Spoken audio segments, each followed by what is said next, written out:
Hello and welcome to Student Financial Services. My name is Betty Morelli. I am an Associate Director in the office as well as a counselor, and I will be providing you with financial aid and billing information. We are located in 206 Memorial Hall, along with academic records, the Office of the Bursar, and the Office of the Registrar.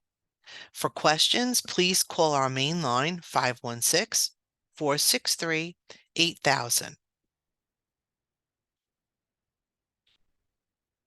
Some important resources for you can be found at hofstra.edu/SFS. You can see important links to things like the academic calendar, payment options, what is FERPA, and some frequently asked questions. You can also have access to presentations that have been recorded with different subject matters, such as filing your FAFSA. You can also click the tab in blue for important information regarding the 1098-T for income tax filing purposes.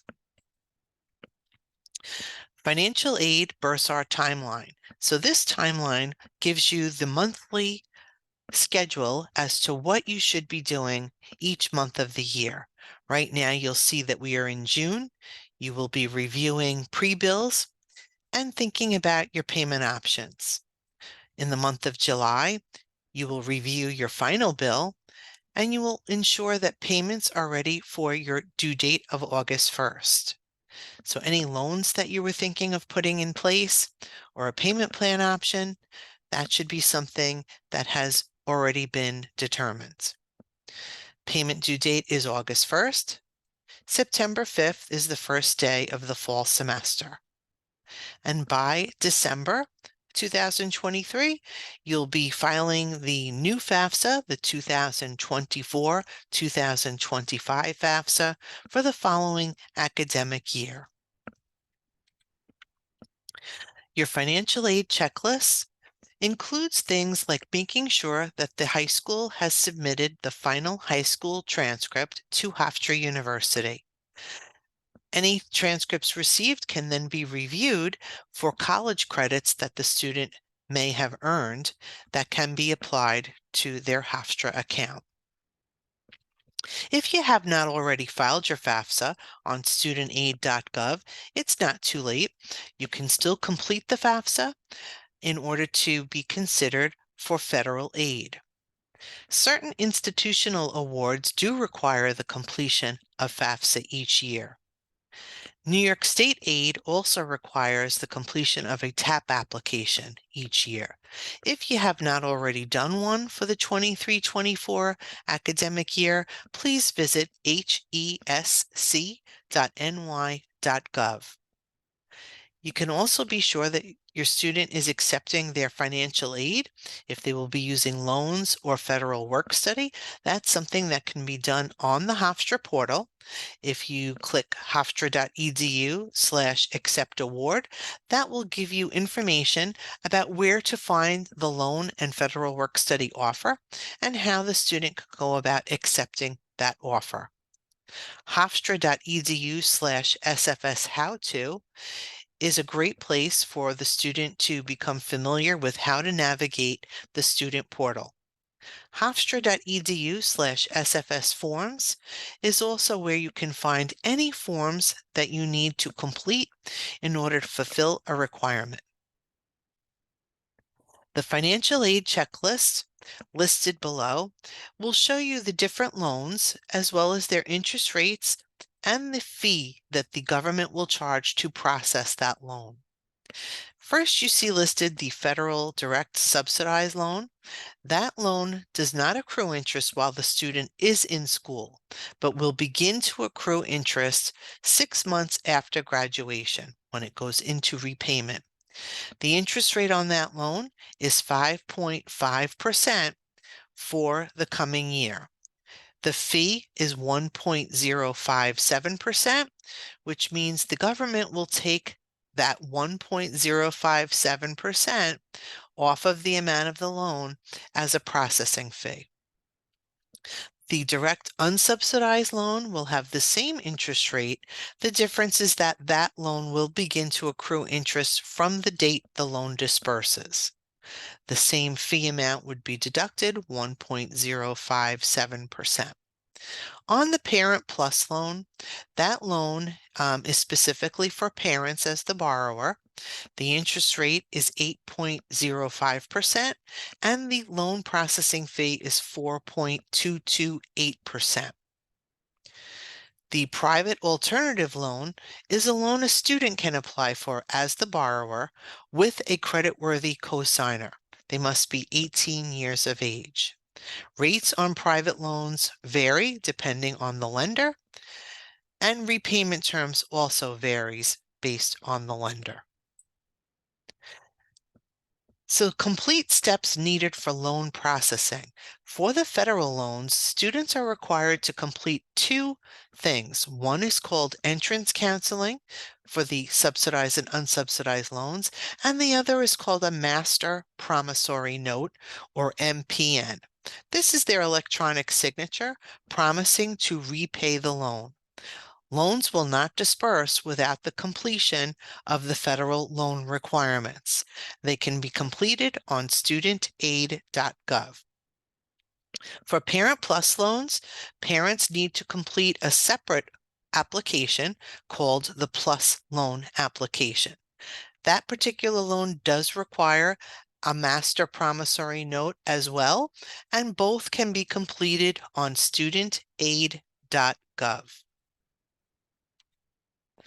Other loan options, such as private loans, are offered by various lenders. You can search for lenders on findaid.org and choose any lender that you feel fits your monthly budget and repayment terms. So variable terms and rates apply to private lenders. The student must be 18, have a creditworthy cosigner, and it does not have to be a parent.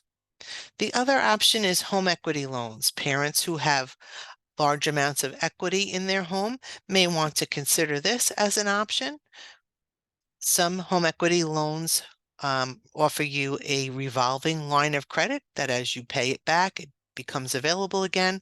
So that might be something that fits into your family budget. Parent-family authorizations. So the first authorization is called the FERPA. It stands for the Family Educational Rights and Privacy Act.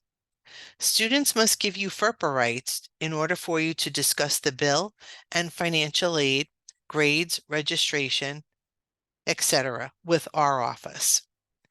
If you are not on FERPA, we would be unable to provide you with any account-specific information. The ebill authorized user is also a good idea to be added to. Students can add more than one user as long as the email addresses are different. An authorized ebill user can then receive email notifications, make electronic payments, enroll in payment plans, and view important tax documents using their own login rather than having to rely on the student. Student must provide parents access in order for parents to be able to use these services. So FERPA, ebill, and eSpace, three separate types of authorization. The student would need to add you to each separate authorization in order for you to be able to access it. Parent Services login, hofstra.edu/parents. So once you have your own login information as an authorized user, you would be able to type in hofstra.edu/parents and click the blue tab that says Online Payment Center. That will then bring you to your login page.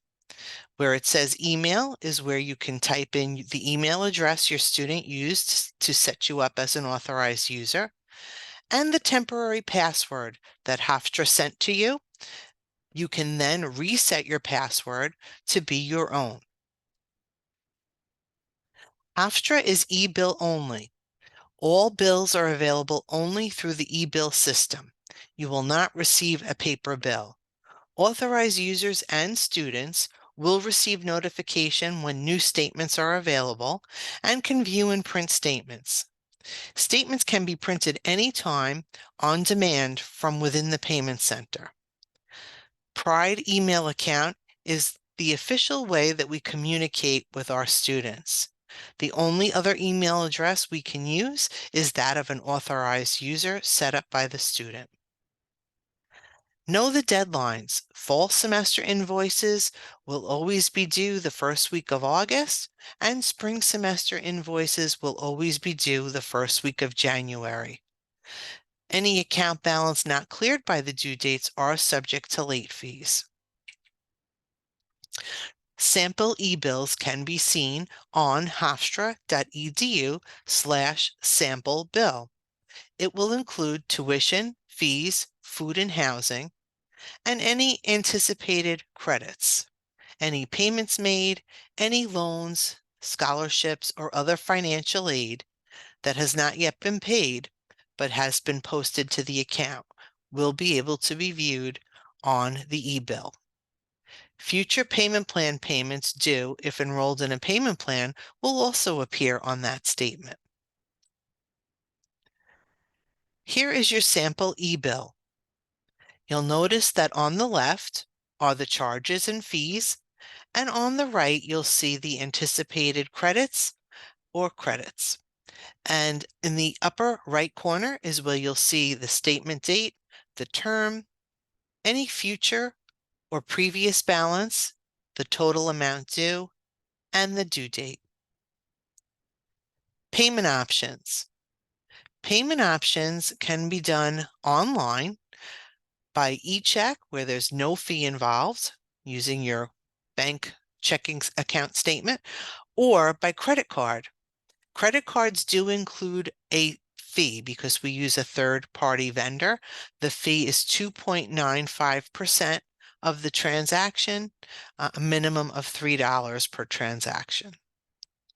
Easily change the amount by typing over the amount displayed. So if you're trying to make a payment for a specific dollar amount and it's showing you the term amount due, you can just type over the amount that appears in the box and put in the amount of the payment you wish to make. If you are using a 529 plan to make payments, you will just be sure to provide your 529 plan with our mailing address. Hofstra University, Office of the Bursar/Student Accounts, 126 Hofstra University, 205 Memorial Hall, Hempstead, New York, 11549, and please provide them with the student ID so that that can be put on the check and applied to the correct account. International wires are made through Flywire. You can click on Pay Now with Flywire to make that payment. Convera, formerly Western Union, can be used for domestic and international wire transfers. The locked-in rate option. The locked-in rate contract can be found at hofstra.edu/locked-in tuition rate.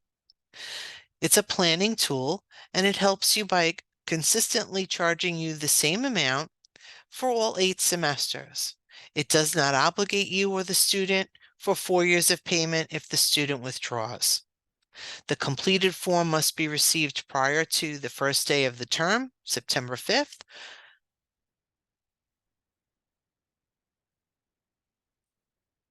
Please sign in all areas as requested. To revoke your election, email bursar@hofstra.edu prior to the start of the fall 2023 term. Payment plan options. The monthly payment plan is a great way to help you pay for the term without having to pay the whole balance in one lump sum. You can divide your term balance into 5 equal monthly installments. Fall semester payments are due monthly from 6/25 to 10/25. The spring payment plan option will begin on November 25th and run through March 25th. It is interest-free. It is here within Hofstra. There is only an enrollment fee paid each semester that you enroll. You must re-enroll each semester. Accepted payment methods are personal bank account or credit card. And please make note that there would be a 2.95% transaction fee for credit card payments. Payment plan notes. Auto debit from your personal bank account or non-auto debit option requiring you to submit payment on or before the bill due date. Late payment fees will be assessed for any missed payments.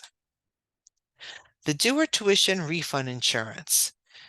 To access the Dewar Refund Insurance Plan, you can type hofstra.edu/tuitioninsurance. This is an optional insurance plan to cover 70% refund for injury, physical, and mental health reasons. The student or family elects the tuition insurance semester by semester.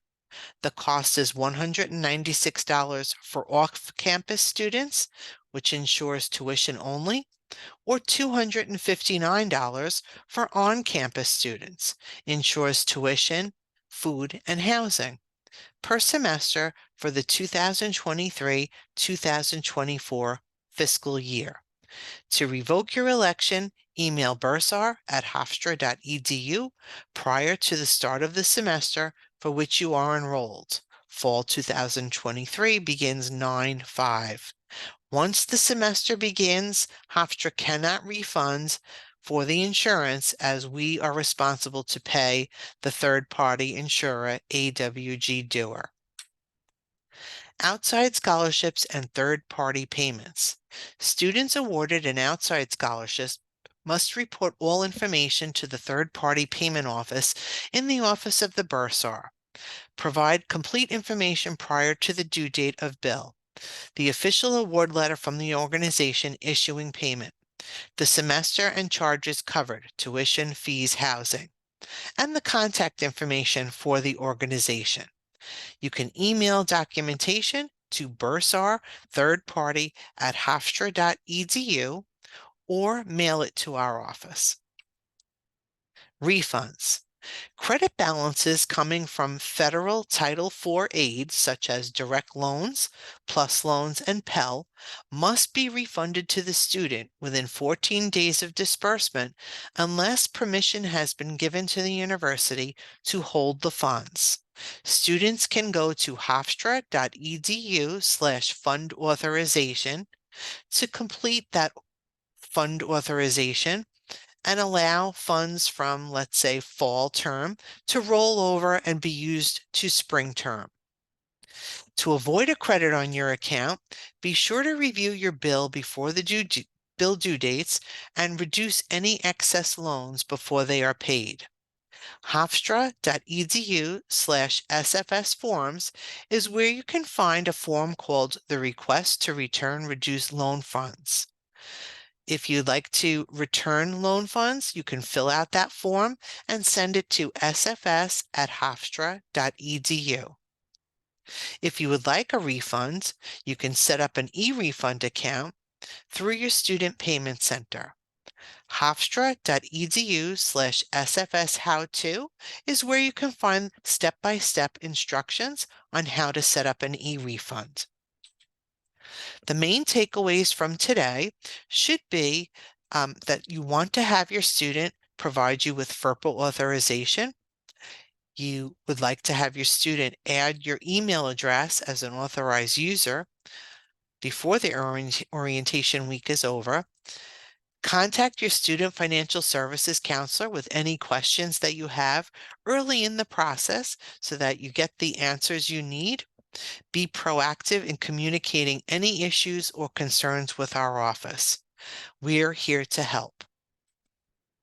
If you have questions, feel free to call or email or stop by. Our office hours are Monday through Friday from 9 a.m. to 5 p.m. The office closes at 4 p.m. on Fridays during the summer months. Again, our main number is 516-463-8000, and our email address is sfs@hofstra.edu. I wish you and your student all the best and great success.